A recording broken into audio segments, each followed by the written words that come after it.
Tajb intom familjari mal-ġrajja ta' Sidna Ġesu, għandna 4 Vanġeli li jagħtuna l-istorja tiegħu u f'ċertu sens hija storja ta' niket fis-sens li Ġesu ġie primarjament l-ewwel ħaġa għall-Lut illi Alla kien b'diversi pattijiet wedhom is-salvazzjoni. U Ġesu darba infatti lill-mara Samaritana qalilha s-salvazzjoni ġejja mingħand il-Lut. Appuntu għax hu nnifsu s-Salvatur twieled minn mara Ludija. Ironikament però il-Lut il-biċċa kbira minnhom ma għarfuhx u lanqas laqgħuh bħala il-Messija mwiegħed. Kienu ilhom jistennew u jantiċipaw il-miġja tal-Messija meta der fosthom u preżenta lil nnifsu bħalli kieku kellhom dan il-velu qudiem għajnejhom li ma setgħux jaraw l-ovvju. Ma setgħux jaraw xi ħaġa il-realtà tant evidenti qudiemhom. U sallum il-ġurnata wkoll issa li l-isem ta' Ġesu qiegħed jinxteret fost il-ġnus kollha u ħafna nies semgħu bih u ssibhom jikkumplementaw il-Ġesu.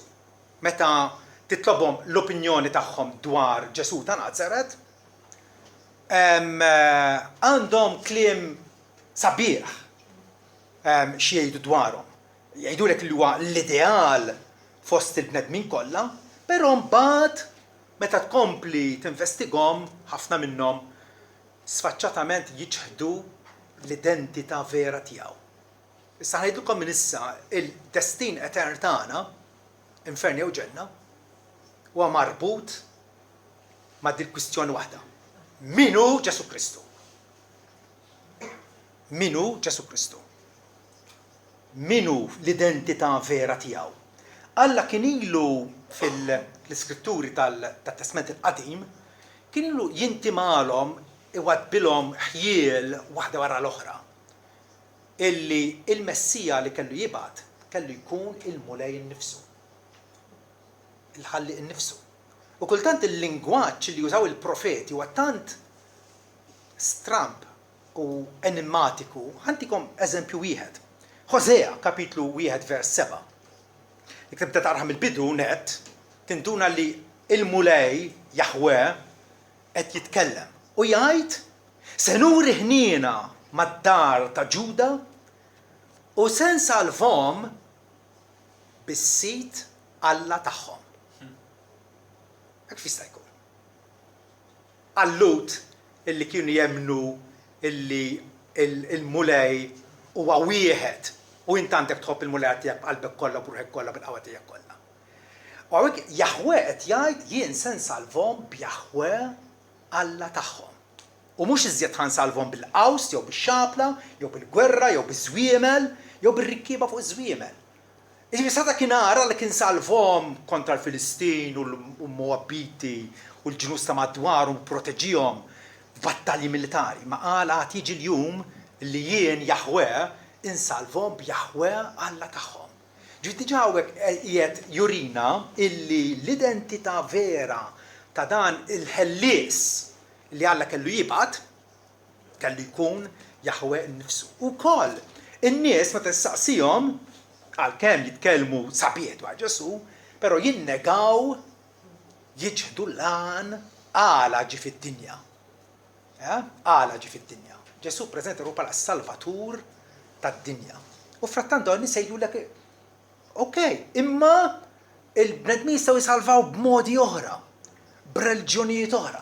U allura qed jiġħduh. Qed jiġħdu li huwa s-Salvatur tad-dinja u allura jilqgħu jew warbu t-tagħlim tiegħu skont kapriċċjhom, skont kif jogħġobhom. Għalihom meta Ġesu qal jien huwa t-triq ħadd ma jiġant il-missier li fbija, għalihom jekk iridu jwarbuha dik jew ma tux kasa, għandhom il-libertà kollha. Ma jistgħux nagħmlu hekk. Jew il-Ġesu ħanilqgħuh kif inhu bħala s-Salvatur u l-għalliem divin illi ġie fostna bħal ma jgħid f'Iżajja 48 u qorbu lejja u jisimgħu dan. Mill-bidu ma tkellimx fis-sigriet. Minn żmien li ġrat jien kont hemm u issa il-mulej Jahwe batni u l-ispirtu tiegħi, l-ispirtu tiegħu. Mela, għara l-kuntest tinduna li Alla qed jitkellem u qed jgħid u issa il-mulej Jaħwe batni. Ġesu qed jitkellem qed jgħid li il-mulej Jaħwe l-missier ġifier batni u l-ispirtu tiegħu. Aktar tard jgħid duru lejja truf kollha tal-art u kunu salvata x'jien Alla u m'hemmx ieħor. Disa Ġesu li bat lid-dixxipli biex ixandru l-Vanġelu biex kull min jemmen ikun salvat u min ma jemmenx ikun kundannat, huwa imħabbar minn qabel fil-patt il-qadim dawn il-profezziji kotrana. Jiena semmejtilkom tnejn, allura issa rridu nifhmu li Ġesu hawnhekk wasal fit-tmiem tal-ministeru tiegħu u qiegħed Ġerusalemm u hemmhekk allura kien ilu jaffronta direttament l-attakki ta' nies Fariżej, Sadduċej, Skribi, Avukati li qegħdin jippruvaw jiskreditawh jew isibu xi difett fih ħalli jeliminawh. U allura issa wara li l-attakki tagħhom intemmew, Ġesu jattakka lilhom. Ġesu jikkonfronthom, jikkonfuta biex ngħidu hekk lil dawn il-kritiċi tiegħu billi jipproponilhom mistoqsija jew każ. Aħna bil-Malti ngħidulu ħaġa muħġaġa. Jiġifieri solvi din l-enimma hija xi ħaġa li trid taħsibha u tirraġuna biex tasal għat-tweġiba tajba. Tajjeb, ġifieri Ġesu jagħtina mistoqsija enigmatika illi jekk tikkalkola sewwa se twassal għal konklużjoni waħda u inevitabbli. Illi Ġesu il-Messija huwa mhux biss bniedem imma wkoll Alla nnifsu. U din hija l-verità bażika u ewlenija tal-Kristjaneżmu Bibliku. Ma tistax tkun Kristjan jekk inti ma tilqax bil-ferħa din l-isqarrija illi Ġesu huwa bniedem tas-sew u Alla tassew. Il-knejjes Kristjani mill-antik draw jgħidu dwar Ġesu Kristu li huwa Alla minn Alla, dawl minn dawl, Alla veru minn Alla veru. Imnissel mhux magħmul, ma kienx maħluq. U l-imnissel tal-Alla imma mhux magħmul, natura waħda mal-missier li bieħsar kollox. U aktar tard ukoll stqarrija dwar l-Ispiritu Santu li jagħti l-ħajja. Din hija l-fidi Kristjana illi Ġesu hawnhekk iridna nkunu persważi dwarha il għaliex hija salvazzjoni ta' ruħna. Il-Fariżej u n-nies tal-qata tagħhom kienu diġà ċaħdu illi Ġesu għas-sultan meta infatti daħal fuq felu ta' ħmar f'Ġerusalemm u n-nies infexxew dik l-euforija kollha biex jilqgħuh bħala s-sultan Osanna bin David, ma ħadux pjaċir. U għalulu inti tismagħhom it-tfal jgħidu fit-tempju sikkithom u Ġesu qal jekk insikkithom jgħid il-ħaġar. Sewwa di jagħmlu l qegħdin ifaħruni bħala s-sultan. L-istess Fariżej ukoll sfidaw l-awtorità tiegħu meta ngħadda fit-tempju għalulu bliema awtorità qed tagħmel dal-ħwejjeġ. Kull darba jiqfulu, irreżistew it-tagħlim tiegħu, is-Saduċej pereżempju pruvaw jiddieħu bl-idea tal-qawmien mill-mewt, preżentawlu dik l-istorja redikola dik il-mara li żewġet seba' darbiet u Ġesu għalhom intom tisbaljaw għax la tafu l-Iskritturi u lanqas il-qawwa tal-Alla. Kull darba allura ixejjen l-attakki ta' l-edewwa tiegħu li urew inkredulità perversa. Ma ridux jemnu. Avolja l-evidenza kienet qudiemhom ma ridux jemnu. Ma ridux jemnu. U da kollu huwa bla skuża fid-dawl tal-privileġġi tal-Iskrittura dawn il-lut li opponew Ġesu kienu jmorru regolarment kull nhar ta' Sibt. Fl-Iskrittura jisimgħuha moqrija. Immaġinaw. Jaqraw il-profeziji dwaru u ma jarfuħx. Fatti Ġesu darba għallhom kieku għax kienu qed jiftaħlu huma d-disċipli ta' Mosè u aħna nemmnu l-Mosè għax nafu l-Mosè Alla kelmu. Tajjeb, imma Ġesu darba għal kieku hemm intu l-Mosè kontu temnu lilu wkoll. Għax Mosè kiteb dwari. U mhux Mosè biss kiteb dwaru il-profeti, is-salmi. Kull man kiteb qabel inkiteb biex jipponta lejn Ġesu ta' Nazaret li dan huwa il-mulej Alla tagħkom li ġie fostkom biex isalvakom. Ġesu, allura hawnhekk qiegħed issa każ kruċjali. Fl-aħħar nett tal-Ministeru tiegħu għaliex issa minn issa l-qudiem mbagħad se jagħti tabtiba lill-Farizej u se jesponihom bl-ipokrizija kollha tagħhom. Imma issa irid ipoġġi dan il-każ biex jikkonvinċihom dwar l-injuranza tagħhom meta suppost jafu u qed jgħalmu l-ħadd ieħor huma nfushom gwidi omja tal-omjin. Każ patetiku ta' bilħaq. Ta' parsi esperti qed jippużaw bħala esperti. Mentri għandhom bżonn min imexxihom min idhom. Ovvjament mingħajr l-Ispiritu Santu l-ħwejjeġ tal-Alla ħadd ma jifhmhom. Dawn in-nies l-opponenti ta' Ġesu rriduha li huma il-maġisteru, li huma l-għalliema, l-istrutturi ta' nies ignoranti, mentri huma nfushom kienu spiritualment stupidi. Aktar ta' Ġesu ħajdilhom gwaj għalikom skribi u Fariżej ipokriti għax tal u saltna tismewit f'wiċċ in-nies. Intom infuskom ma titħlux u lanqas tippermettu l-dawk deħlin milli jitlu. U għadna narawha sallum il-ġurnata ħaġa vera. Vera li kleru ibeżza lin-nies ara ma taqrawx l-iskrittura u għodu attenti għax l-iskrittura tħawdek u tifxlek. Ma jitlux huma u lanqas iħallu l-ħadd ieħor milli jidħol. Ġesu allura saqsihom mistoqsija. U hija mistoqsija tant faċli tal-kindergarten ħajdħula. Tal-kindergarten. X'idrilkom dwar il-Kristu? Bin minu? U forsi aħna llum il-ġurnata tordu naħsbuha daqsxejn. Imma llut dik kienet xi ħaġa tant ovvja, tant evidenti, kulħadd. L-iskolari, in-nies fit-triq, nies bna skola, kienu jafu illi il-Kristu jew il-Messija huwa bin David.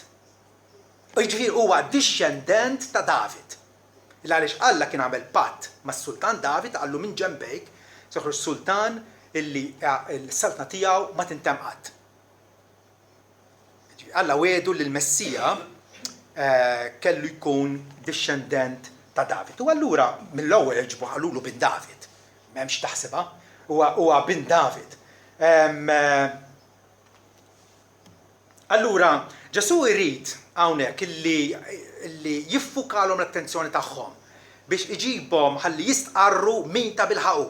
Di bħalma għamela aktar kmien mal-disċipli tiegħu meta kienu f'Ċesarja Filippi darba waqaf qalilhom x'jaħsbu x'jgħidu n-nies li jien u bdew jagħtuh l-opinjonijiet tan-nies, Ġeremija, Elija, wieħed mill-profeti, kemm diversi opinjoni. Ma intom, min taħsbu li jien? Min tgħidu li jien? U Qabes Pietru qallu mulej, inti l-Kristu bin Alla l-ħaj. U hawnhekk qiegħed jipprova iġib lil dawn l-edewwa tiegħu biex jistqarru jew għall-inqas jifhmu illi dak li stqar Pietru inti l-Messija bin Alla l-ħaj huwa l-pura verità. Kif qedtilkom it-tweġiba kienet ħafifa rixa, kulħadd kien jaf illi il-Messija huwa bin David. Infatti, n-nies li rrikonoxxewh bħala l-Messija, meta marru għandu avviċinawh għal fejqan, pereżempju Bartimew, wieħed minnhom, meta jappellalu, Sid, ħenna lija bin David beda jgħidlu. U diversi nies oħra indirizzawh bħala bin David. Jiġifieri, it-tweġiba li taw il-Fariżej hawnhekk hija korretta.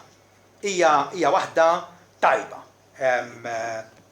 hija waħda illi ma fiex xitmata. Infatti, Mattew, nifakkarkom, il-Vanġelu tiegħu jibda bil-famuża sentenza ktieb il-ġenealoġija ta' Ġesu Kristu bin David bin Abraham. Rrid jurina matul il-Vanġelu illi Alla bil-preżenza bil-miġja ta' Ġesu fostna fuq l-art, Alla wetta il-patt li jagħmel ma' Abraham u wkoll ma' David. Ġifieri dik xi ħaġa illi kulħadd kien jistqarra. Però it-tweġiba għalkemm korretta ma kienitx adekwata, ma kienitx biżejjed. Jekk tieqaf hemm qed tgħid nof storja.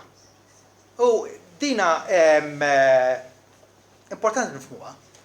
Għami jekk ngħid, jekk jiena ngħid, Alla hu wieħed.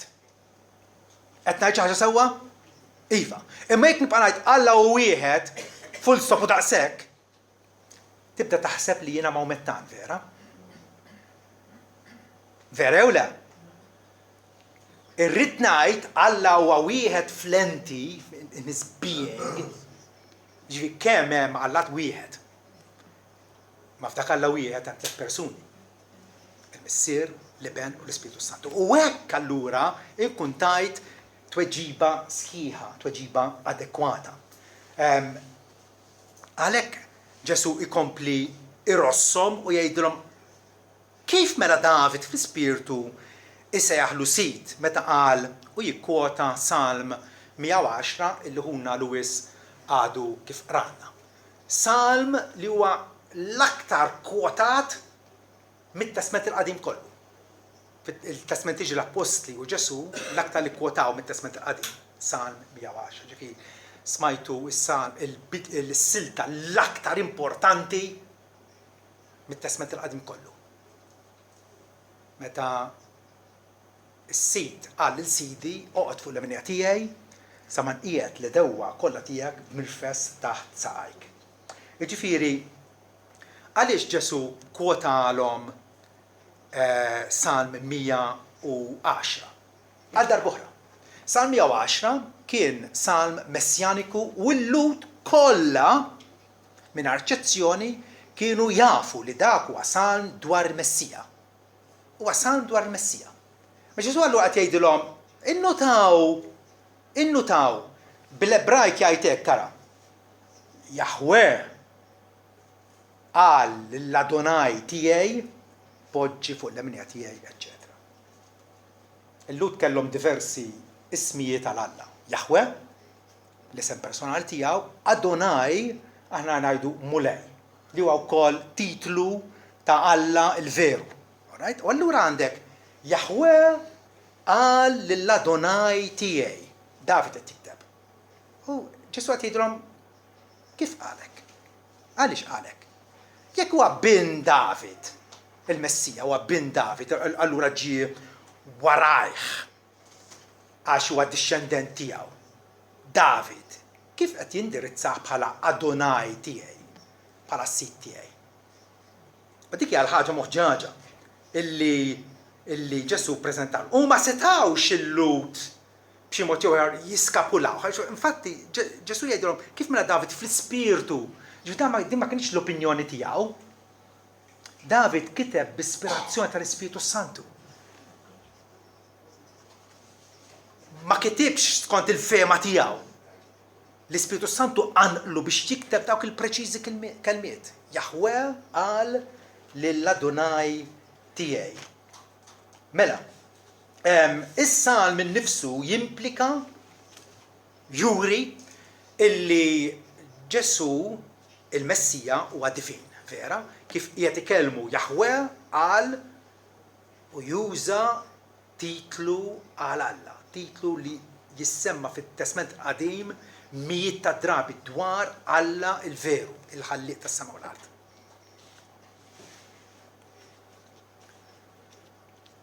Jahweh allura jindirizza lil Adonai u xi iwedu preminenza, qawwa, awtorità, majestà li għaxirqa għal persuna divina biss.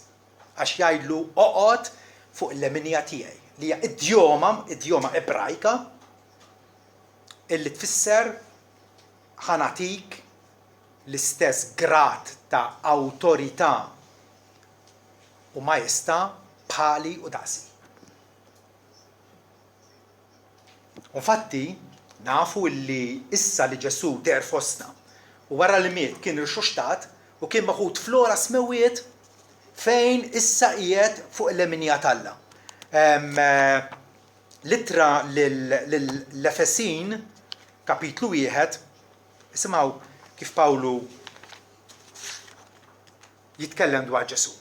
Illi Ġesu kien imqajjem mill-imwiet u qiegħed fuq l-lemin Alla l-missier fl-imkien smewwitin. Wis il-fuq minn kull ħakma u awtorità u seta u dominju u kull isem imsemmi mhux biss f'da żmien ma wkoll fl-ġej. Ġifi huwa l-ola pożizzjoni, huwa l-ola isem.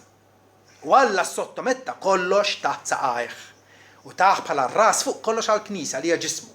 Il-milja ta' dak li jimla kollox f'kollox.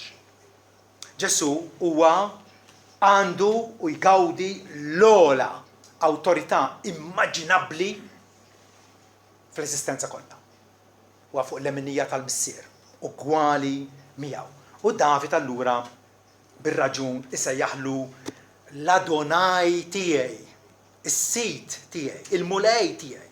Issa Ġesu allura jargumenta illi waqt li l-Messija huwa dixxendent ta' David, id-dinjità irjali u l-qawwa tiegħu huma wis ola minn dawk li kellu David.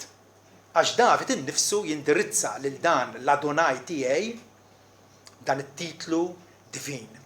Jarfu li għalkemm se jittwielet mill-linja Davidika dak li kellu jittwielet huwa s-sit ta' David. U din hija il-verità tremenda li aħna il-Kristjani nħadnu u nistqarru bil-ferħ. Dan is-sultan huwa unikament assoċjat ma' Jahwe. Poġġi fuq l-eminja tiegħi, narġa' poġġi fuq l-eminja tiegħi sakemm inqiegħed l-edewwa kollha tiegħek b'mirfes taħt saqajk. Ġi bħalissa għaddej dal-proċess meta l-edewwa Alla se jitqiegħdu kollha taħt il-mirfes bħala mirfes għal Ġesu. Ġesu qatt jeleb kull oppożizzjoni, kull inġustizzja, kull dnub l-edewwa kollha tiegħu. Il-proċess ilu għaddej 2000 sena u se jkompli għaddej sa dak il-jum meta s-saltna Alla tkun waslet fil-milja kollha tagħha. Ġifieri qegħdin tifhmuh l-argument ta' Ġesu, jekk David, jekk il-Messija huwa bin David, kif sta jkun sit David? Jekk ġie warajh. Infatti Ġesu twielet 1000 sena wara David. David kien ilu mejjed sekli twal ta' snin. U allura huwa bin David għax jiġi minnu, u allura kif inhu situ? Huwa warajh jew qablu. Is-soluzzjoni għalina hija faċli, hija raġonevoli, tiftihem. Is-Salvatur tagħna huwa Alla etern li sar bniedem bħalna. Li fil-milja ta' żmien Alla bagħat l-ibnu mwieled minn mara li sar taħt il-liġi biex jifdil dawk taħt il-liġi. Sempliċi bniedem ma setax isalvana. Li kieku baqa' Alla liben mingħajr l-inkarnazzjoni, mingħajr ma assuma n-natura umana tagħna, lanqas seta' jsalvana. Għaliex? Għax wieħed bħalna seta' jpatti għad-dnub. Għaliex? Għax il-ħlas tad-dnub huwa il-mewt. Alla ma jistax imut, Alla huwa immortali. Imma meta ġie fostna bħala tarbija u kiber, u fil-fjur ta' ħajtu offra nnifsu sakrifiċċju għad-dnub. U allura bir-raġun aħna narfu bħala il-Messija, bħala il-ħellies, bħala l-ħellies tagħna. Iva, il-Lut u speċjalment il-segwaċi ta' Ġesu għarfuh bħala il-bin David. Kemm il-darba niltaqgħu ma' okkażjonijiet fejn jindirizzaw propjament b'dan it-titlu. Matteo 21 vers 9, per eżempju, il-folol li kienu sejrin quddiemu u dawk li kienu qegħdin isegwuh bdew jgħidu Osanna l-bin David. Imbirek minn ġej fissem is-sit, osanna fl-ola. Qegħdin jifirħu b'Ġesu u jarfuh bħala s-sultan u jsejħulu bin David. L-istess ħaġa Ġesu meta kien arrestat u it-tella ġuri quddiem il-Sanedrin u l-interess ta' dawn l-imħalfin tiegħu kien biex jisimgħu minn fommu stqarrija li f'widnejhom kienet dgħawa kbira. Li ġelu jgħid iva, jien divin. U jisimgħuha. Fil-Luqa 22 vers 69. Jekk inti l-Kristu jgħidilna bdewlu, konfront dirett, jekk inti l-Kristu jgħidilna sa. Ovvjament Ġesu kien ilu li wera bl-emejjel tiegħu bil-mirakli tiegħu li huwa l-Kristu. Imma qalilhom jekk ngħidilkom mhux se temnu, u jekk nistaqsikom mhux se twieġbu, Ġesu qalilhom ngħidilkom x'ngħidilkom tix temnuni. Naf. Għax intom imwebsin kontra l-verità. Tajjeb? Imma minn issa l-qudiem, ġifieri issa xorta waħda se jagħmel id-dikjarazzjoni. Minn issa l-qudiem bin il-bniedem se jkun bil-qiegħda fuq il-lemminija tas-seta tal-Alla u qalu l-koll mela int bin Alla u dik hija l-kwistjoni kollha. Int bin Alla li fil-fema tal-Lut meta tgħid bin xi ħadd li inti bħalu daqsu. Okay? Int bin Alla u qalu wkoll minn inti bin Alla u qalilhom intom stess qed tgħidu illi jiena hu. Intom stess qed tgħidu li jiena hu u jiena hu ego ejmi u għal-isem ta' Alla Jahwe. Jahwe. U ma qalu xi bżonn għandna ta' testimonjanza. Aħna nfusna smajnija minn fommu stess. Vangelu jgħidilna li smajtu għad-da'wa. Xi ħaġa li għalihom ma kienet kontra kull loġika, kontra kull immaġinazzjoni li Alla infinit jinżel jgħix magħna fostna fuq l-art. Ja da'wa. Ġesu mhux biss huwa bin David huwa wkoll Sid David. Sid David infatti fil-tip tal-Apokalissi. Alla l-missier kemm darba jitkellem u jgħid jiena l-bidu tmiem, jiena l-alfa u l-omega. U fl-aħħar tal-ktieb imbagħad Ġesu innifsu bl-istess kliem li juża Alla l-missier għalih innifsu jgħid hekk ara. Revelazzjoni 22:16. Jien Ġesu bagħat l-anġlu tiegħi biex jiġdilkom dal-ħwejjeġ għall-knejjes. Jiena huwa l-erq u n-nisel ta' David, il-kewba il-brillanti ta' filgħodu. L-erq u n-nisel ta' David aħseb ftit. L-erq mela l-erq huwa li minnu tisponta s-siġra. David ħareġ mill-erq li huwa Ġesu. Ġesu huwa etern. Imma wkoll huwa n-nisel ta' David. Huwa n-nisel ta' David ġi warajh. L-istess ħaġa għandna l-stqarrijiet ċari fil-Rumani pereżempju, fejn Pawlu jibda biex jippreżenta l-Vanġelu li aħna nemmnu. Jgħid li dan il-Vanġelu huwa dwar l-iben Alla. Li inkwantu n-natura umana tiegħu twilet minn nisel David. Ġifi huwa dixxendent ta' David. U ddikjarat bin Alla bis-seta skont l-Ispiritu tal-Qdusija bir-reżurrezzjoni mill-imwiet. Huwa bin David huwa wkoll bin Alla. Huwa uman huwa wkoll divin. Ġesu allura l-udjenza tiegħu dakinhar ma ħallilhom ebda mod ħlief biex jistqarru illi l-Messija huwa kemm divin kif ukoll uman. L-Unitarjani bħalma huma l-xhieda ta' Ġehovah pereżempju, illi jgħidulek Ġesu mhuwiex Alla, l-Ispiritu Sant mhuwiex Alla, allura dawn għandhom żball kbir. u jinsabu imqarqin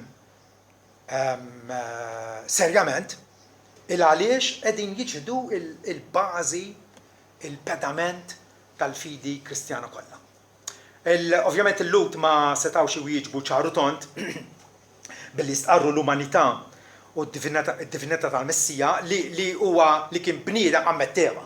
Għallulu, int sempliċi bniedem qed tagħmel innifsek Alla.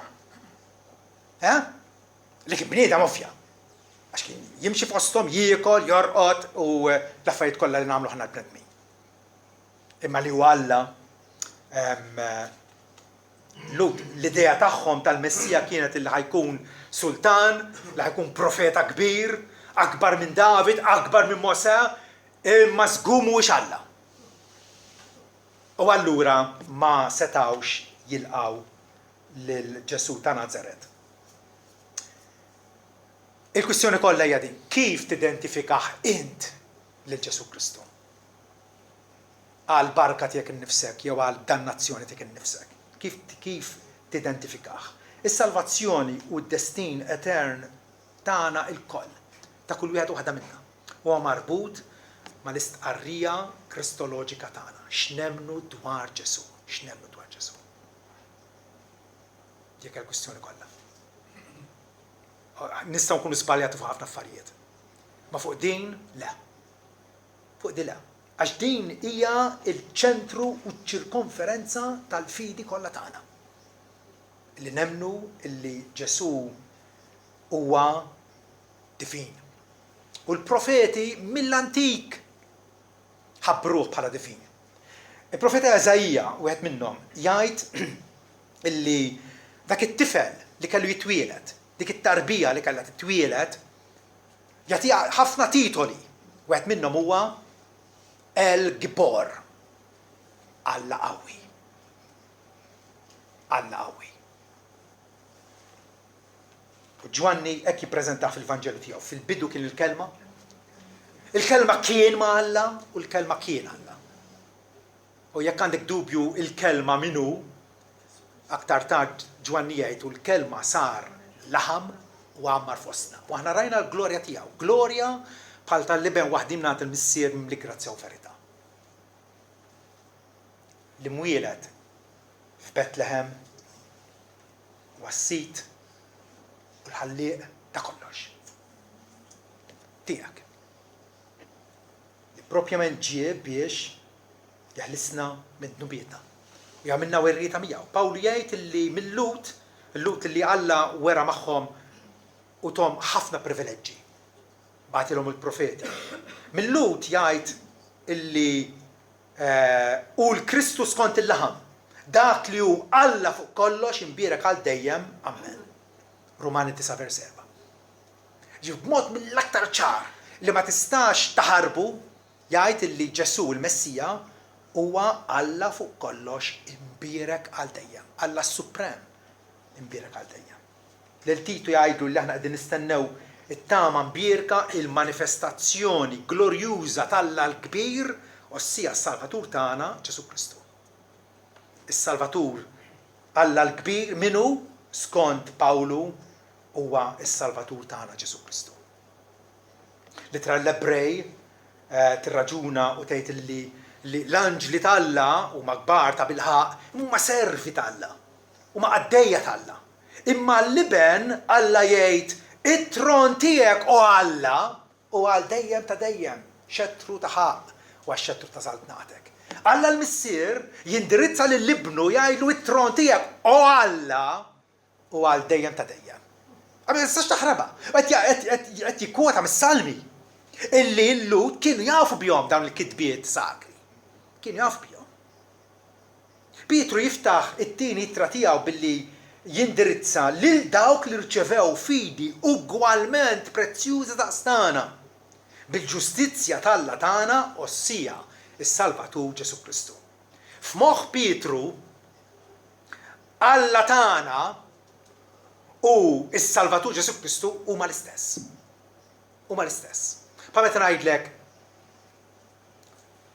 Joe Biden u l-President tal-Amerika mhux qed nsemmi żewġ persuni differenti, huma l-istess. Lew qed nirreferi għalih bismu, imbagħad bit-titlu tiegħu. L-istess ħaġa hawnhekk. Alla tagħna huwa s-Salvatur Ġesu Kristu. Fattilkom il-rivelazzjoni Ġesu jidentifika ruħu ċaru tont u jgħid jien huwa l-alfa u l-omega. L-ewwel u l-aħħar. Il-bidu u t-tmiem. L-istess titoli li Alla il-Missier uża lih innifsu matul l-istess ktieb. Ġesu jżomm għalih innifsu. Apparti minn dawn id-dikjarazzjoni diretti u ċari li ma stax taħrabhom, Alla ma tkellimx b'mod ambigwu jew vag biex ħallina fid-dubju. Le, dawn affarijiet importantissimi. Imma apparti dawn id-dikjarazzjoni diretti, niftakru li Ġesu huwa l-ħallieq. Fil-bidu kien l-kelma kien ma' Alla u l-kelma kien Alla, kollox sar bih u xejn ma sar mingħajru milli sar. Għamin hija ħmerija kbira meta xhieda ta' Ġehovah jgħidu li Alla l-Missier l-ewwel ħalaq il-Ġesu imbagħad bih ħalaq il-bqija tal-ħolqien. Le, kollox sar bih u xejn ma sar mingħajru milli sar. Ma stax tgħid li Ġesu sar imbagħad bih sar il-bqija. Kollox sar bih, xejn ma sar mingħajru milli sar. Ġesu għal-ħallieq, Ġesu wkoll dak li jaħfer id-nubiet, il-Fariżej da każaw bih vera, tkażaw bih u xxukkjaw ruhom u qalu da qed jidaj. Min jista' jaħfer id-nubiet li falla waħdu? Qalu huma stess, huma stess. Ħadd ma jista' jaħfer id-nubiet. Tippressjonawx ruhom li hawn nies imsejħin assissin kattoliċi li jippretendu li jaħfru d-nubiet. Mu veru xejn. Ħadd ma jista' jaħfer id-nubiet. Id-nubiet nagħmluhom kontra Alla u Alla l-imbierek biss għandu dritt skont il-ħnina tiegħu li jaħfirhom id-nubiet. Min jista' jaħfer id-nubiet li far Ġesu ħafer. Ħafer lill-mara li marret taħsillu saqajh. Ħafer lill-paralitiku mniżżel minn erba' irġiel mis-saqaf l-isfel. Ġesu wkoll omnixjenti, jaf kollox. Ċertament, bħala uman ma kienx jaf kollox. Infatti darba ammetta u qal li l-miġġa tiegħi ħadd ma jaf, aslan ġiet tas-sema, qas jien imma l-Missier waħdu. Bħala eben ma kienx jaf. Imma Ġesu wkoll jaf kollox bħala fin-natura divina tiegħu jaf kollox. Darba dixxibli qalu mule, int taf kollox.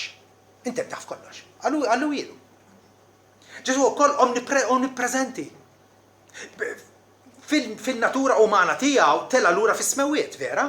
Id-disċipli raw tira, sakemm sħaba tietu mill-vista tagħhom. Imma Ġesu qabel telax qalilhom id-disċipli jiena se nkun magħkom dejjem. Fejn tnejn jew tlieta jiltaqgħu f'ismi hemm se nkun fosthom. Ġesu huwa omnipreżenti. Għandu l-attributi kollha tal-Alla, l-attributi kollha tal-Alla.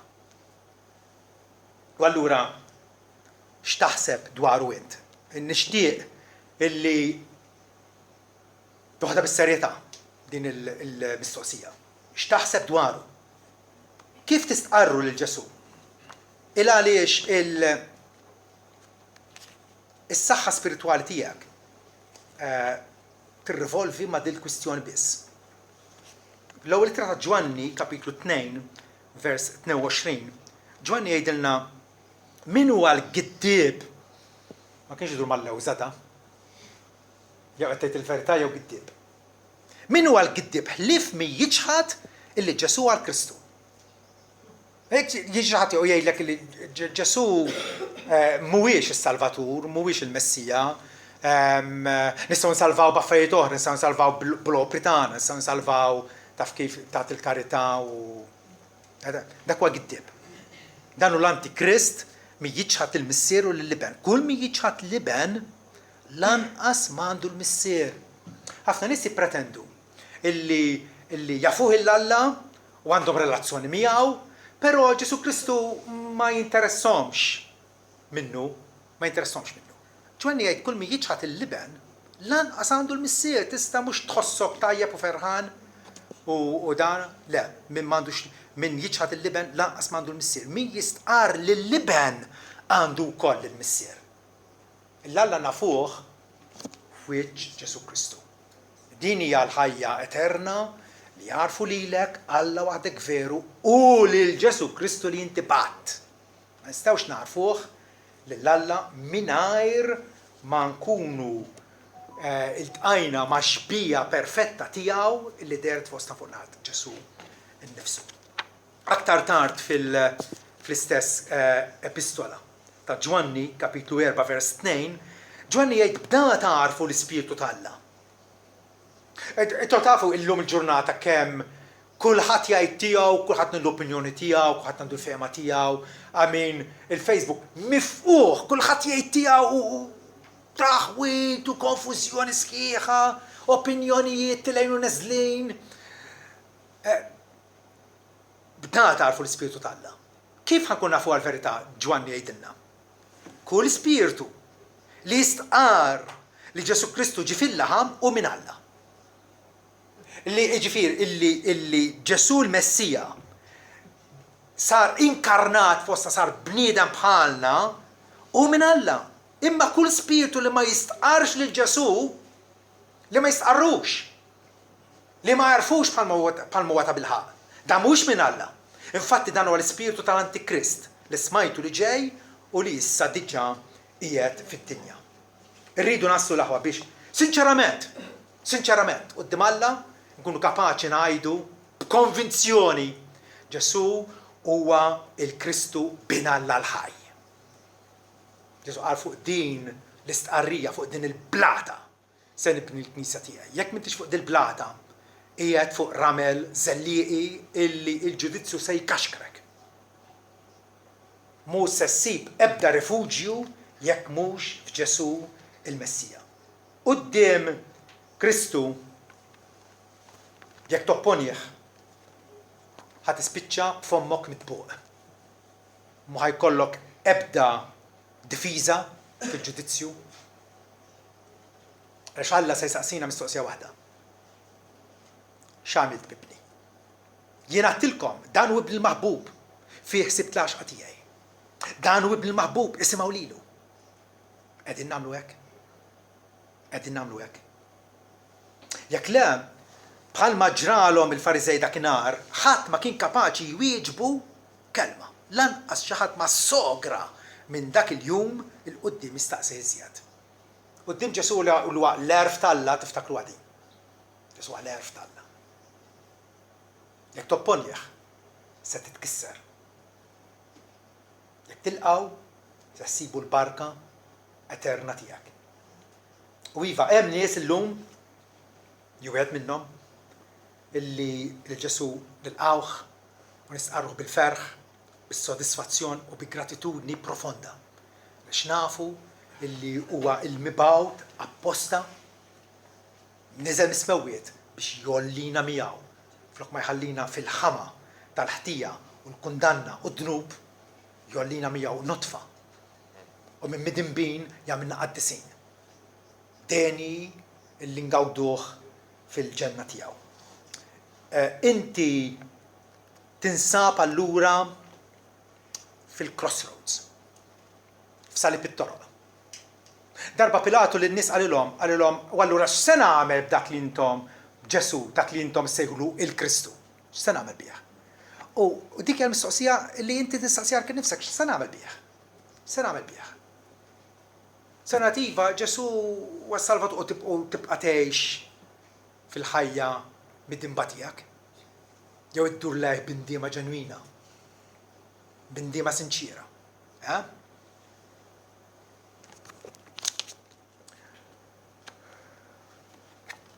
L-ewwel Korintin wieħed kapitlu 24 jgħid illi qal dawk li huma l-imsejħin għax Alla jsejjaħ lin-nies għas-salvazzjoni. Dawk li huma msejħin kemm għall-Lut kif ukoll għall-Griegi, Kristu għas-seta tal-Alla u l-erf tal-Alla.